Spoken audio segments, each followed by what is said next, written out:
Escherichia coli was first discovered in 1884 by the German microbiologist and pediatrician Theodor Escherichia. He began a study of infant gut microbes and their role in digestion and disease. During his study, he discovered a fast-growing bacterium that he called Bacterium coli commune, but which is now known as the biological rock star that is Escherichia coli, otherwise known as E. coli. E. coli's meteoric rise and exalted status in biology stem from how easy it is to find and work with.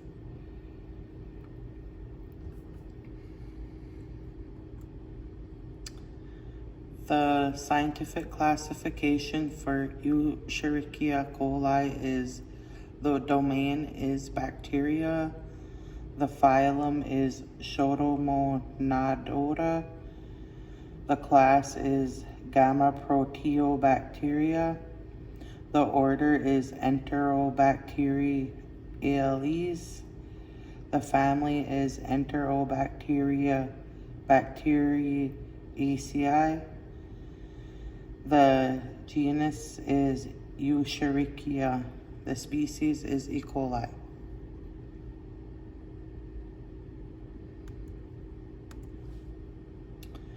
The ecology, habitat, and niche of E. coli. The mode of nutrition is chemo-heterotroph. Oxygen requirements, facultative, anaerobe.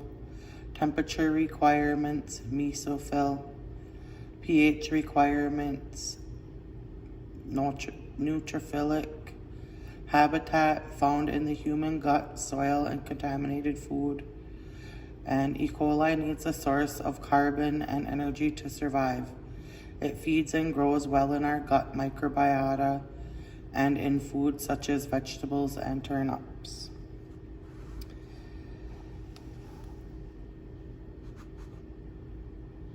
Escherichia coli species are gram-negative rods and are members of the Enterobacteriaceae family and are about 1 to 2 micrometers long. Their name reflects the fact that most reside in the intestinal tract of vertebrates. Enterics and Enterobacteria comes from the Greek word enterion, which means intestines. E. coli is a facultative anaerobe that make up about 1% of gut microbiota, and fecal-oral transmission is a major route through which pathogenic strains of the bacterium can cause disease. This reflects the fact that its niche is to be found in the relatively thin layer of mucus that lines the gut. In the mucus layer, E. coli grows in a complex multi-species biofilm in which it competes for an array of nutrients. Cells are able to live outside of the body for a limited time, which is why they are easy to grow and study. Although researchers have found that it can survive outside of the host for many days, there are key indicator organisms. They are key indicator organisms to test environmental samples for fecal contamination.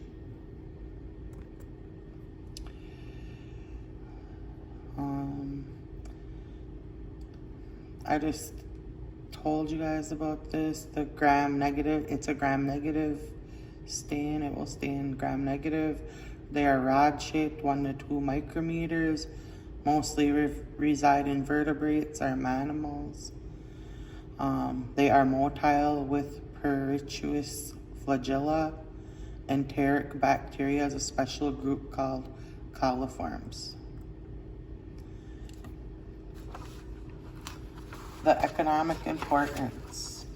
E. coli's hardiness, versatility, broad palate, and ease of handling have made it the most intensively studied and best understood organism on the planet. It's important in medical research,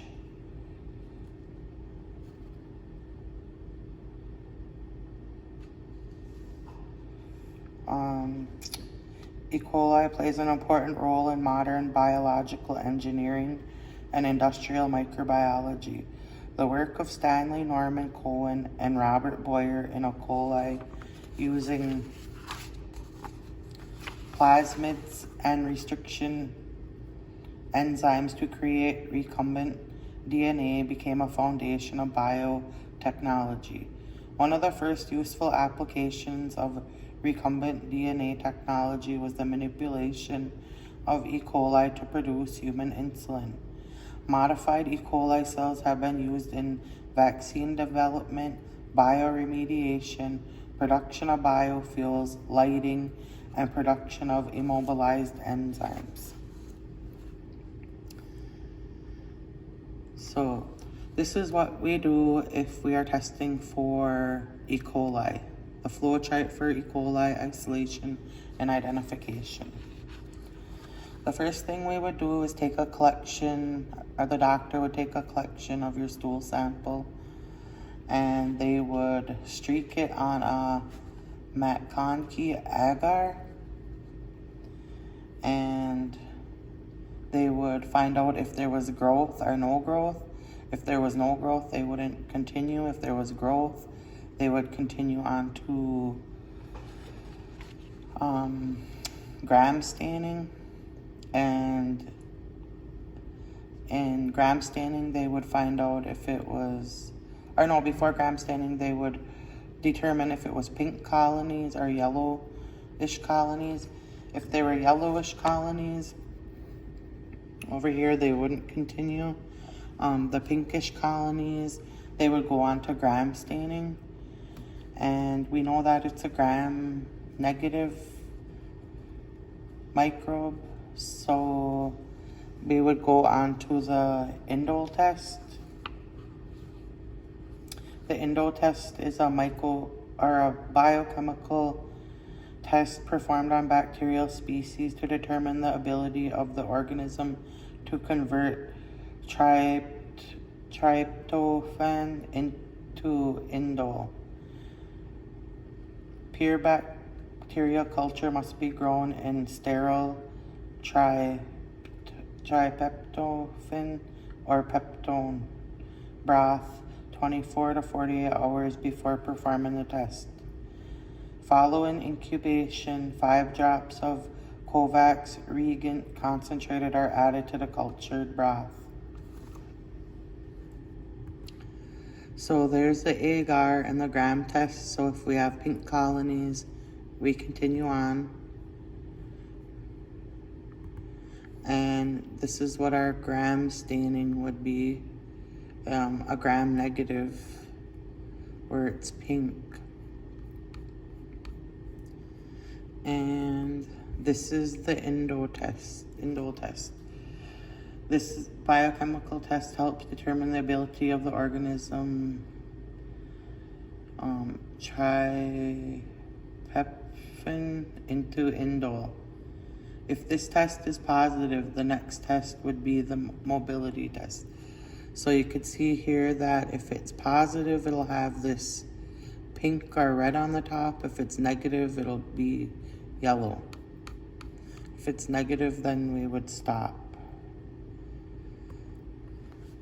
All right, the mobility test, or the motility test. The motility test is the test where we determine the ability of the organism to move by itself by means of flagella. The procedure of motility test would be concluded in 3 steps and would require up to 7 days for incubation. First, we would use a sterile straight needle, touch a colony of young 18 to 24-hour culture growing on a medium agar. Second, we would single stab down the center of the tube to about half the depth of the medium. Lastly, we would incubate at 35 to 37 degrees Celsius and examine daily for up to 7 days. Bacteria motility is evident by a diffuse zone of growth extending out from the line of inoculation. Some organisms grow through the entire medium. That would be like this. They grew through the whole thing. Where others show small areas are areas that grow out from the line of inoculation. That would be like where it just grows out a little bit. The non-motile bacteria will grow in the soft agar tube only where the area where they are inoculated. So that's that. Motile organisms will spread out into the medium from the site of inoculation. Diffuse zone and non-motile organisms remain at the site of inoculation. So if this one is positive, we go on to the next step, which is the citrate test. This test is used to determine if the bacterium has the ability to utilize citrate as a carbon and energy source. A positive test shows growth and the color blue on the slant agar. The alkyne carbonates raise the pH of the medium above 7.6, causing the bromouthimal blue to change from the original green color. A negative test results in would go into the next step. So in the citrate positive result, we'll visibly see growth on the slant surface and the medium would be intense blue. A negative test will have no growth and there'll be no color change, which means they are not able to utilize citrate as its carbon and energy.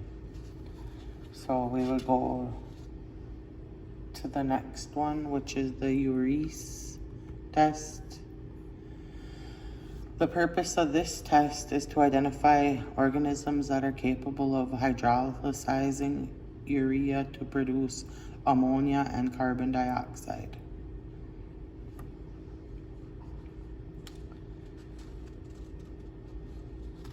You have a choice between two types of agar for conducting this test: Christensen's urea agar or Stewart's urea broth. Using Christensen's urea agar, we use a heavy inoculum from an 18 to 24 hour pure culture to streak the entire slant surface. Be careful not to stab the agar. Incubate the tubes with loose caps at 35 degrees Celsius. Observe the slant color in 6 hours, 24 hours, and every day for up to 6 days. A positive urease result will result in a fuchsia color on the slant. So, like right there would be a positive. The negative, and for a negative, it will remain yellow. So, urease negative sends us to the last test for identification of this organism, which would be the triple sugar iron test, also known as the TSI.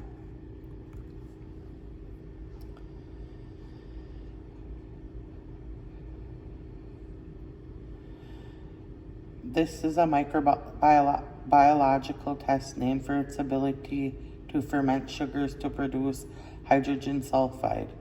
It's often used to differentiate enteric bacteria.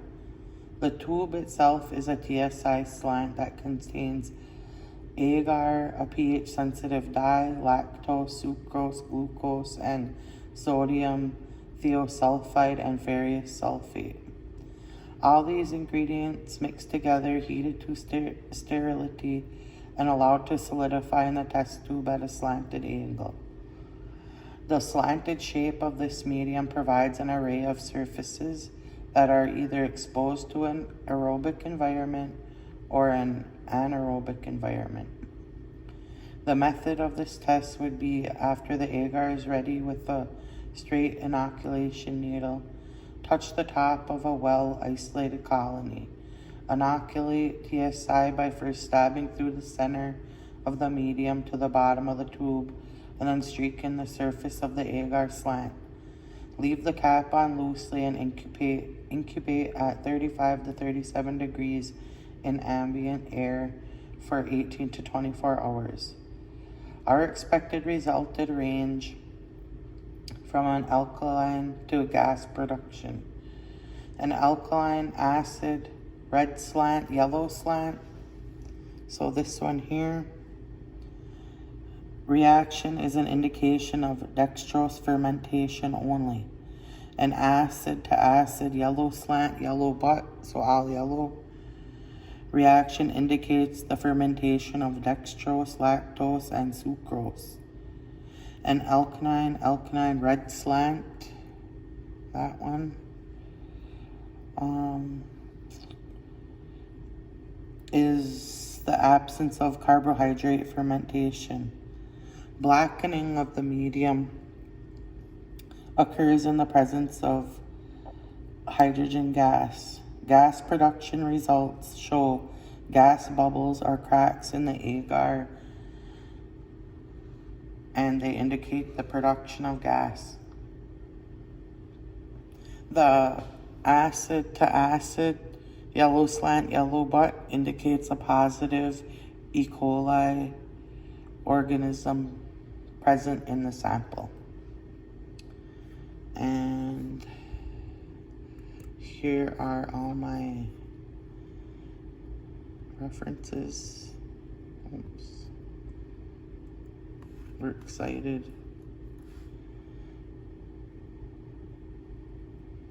And thank you all for listening. Have a nice day, everybody.